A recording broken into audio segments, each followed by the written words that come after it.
সুপ্রিয় দর্শক আসসালামু আলাইকুম। আজকে আমি আপনাদের সাথে শেয়ার করব কলিজা সিঙ্গারার রেসিপি। কলিজা সিঙ্গারা একটু বেশি টেস্টি হবে যদি এই রেসিপিতে বানান, আর সাথে থাকছে ঠিকঠাক একটা সিঙ্গারার গোলা, যেটা না হলে সিঙ্গারা ভালো হবে না। চলুন তাহলে রেসিপি শুরু করা যাক। প্রথমে একটি বাটিতে নিয়ে নেব 2 কাপ ময়দা, দিয়ে দেব 1 চা চামচ লবণ, 1 টেবিল চামচ চিনি, 1 চা চামচ কালিজিরা, 2 টেবিল চামচ রান্নার সয়াবিন তেল। এখন হাত দিয়ে উপকরণগুলোকে খুব ভালোভাবে মেখে নেব। উপকরণগুলো হাত দিয়ে এভাবে দলা পেকা যাবে এ পর্যন্ত মেখে নেব। এখন অল্প অল্প পানি দিয়ে সফট একটা ডো তৈরি করে নেব। সিঙ্গারার গোলাটা যতটা ভালো পরিমাণে মথে ডোটা তৈরি করা যাবে, সিঙ্গারাটা তত ভালো হবে। অল্প অল্প পানি দিয়ে একটু সময় ধরে সিঙ্গারার ডোটা তৈরি করে নেব।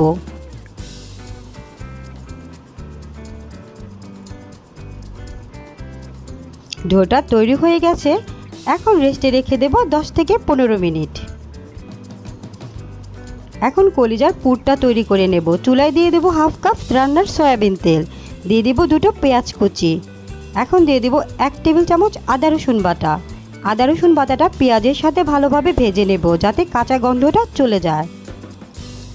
এখন দেব 1/2 চামচ হলুদের গুঁড়ো, 1/2 চামচ মরিচের গুঁড়ো, 1/2 চামচ ধনিয়ার গুঁড়ো, 1/2 চামচ জিরার গুঁড়ো, 1 চা চামচ লবণ। এখন এগুলোকে খুব ভালোভাবে ভেজে নেব।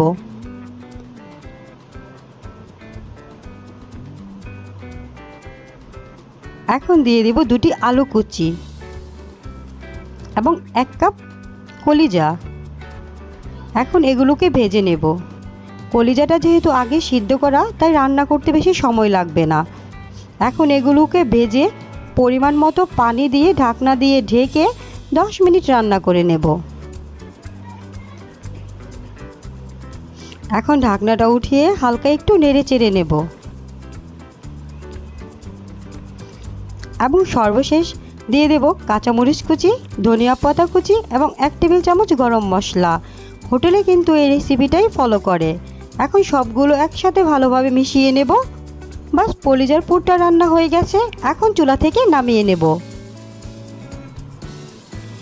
এদিকে ডোটাও আমার সফট হয়ে গেছে। এখন ডোটাকে আমি 5টি ভাগে ভাগ করে নেব, তা দিয়ে আমার 10টি সিঙ্গারা তৈরি হয়ে যাবে। এখন লম্বালম্বিভাবে একটু রুটি বেলে নেব।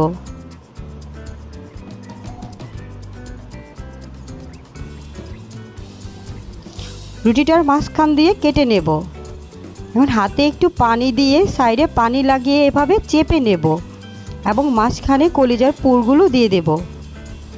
সাইডটা হাত দিয়ে চেপে বন্ধ করে দেব। সিঙ্গারার শেপটা এভাবেও আপনারা দিতে পারেন। এভাবে সবগুলো সিঙ্গারা তৈরি করব।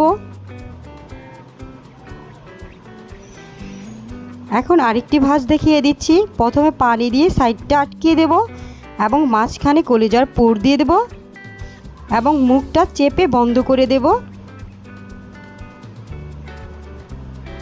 মাঝখানতে শাড়ির কুচির মতো একটি বাঁশ দিয়ে দেব। এভাবেও তৈরি করতে পারেন। বাস, সবগুলো সিঙ্গারা আমার তৈরি হয়ে গেছে। এখন চুলায় তেল দিয়ে একে একে সিঙ্গারাগুলো দিয়ে দেব। তেলটা বেশি গরম করে দেব না, কুসুম করে তেলের মধ্যে দেব, তাহলে সিঙ্গারার সফট থাকবে। এখন নেড়ে চেড়ে খুব সুন্দর একটা কালার চলে এসেছে। এরকম কালার চলে আসলে এখন চুলা থেকে নামিয়ে নেব। এভাবে একে একে সবগুলো সিঙ্গারা আমি ভেজে নেব। এই রেসিপিতে তৈরি করলে সিঙ্গারা অবশ্যই টেস্টি হবে। বাসায় সকলে আপনার প্রশংসা করবে। এতক্ষণ রেসিপি দেখার জন্য সবাইকে ধন্যবাদ। আজকে এই পর্যন্তই। অন্য কোনো রেসিপি নিয়ে আবার চলে আসব। সবাই ভালো থাকবেন। আল্লাহ হাফেজ।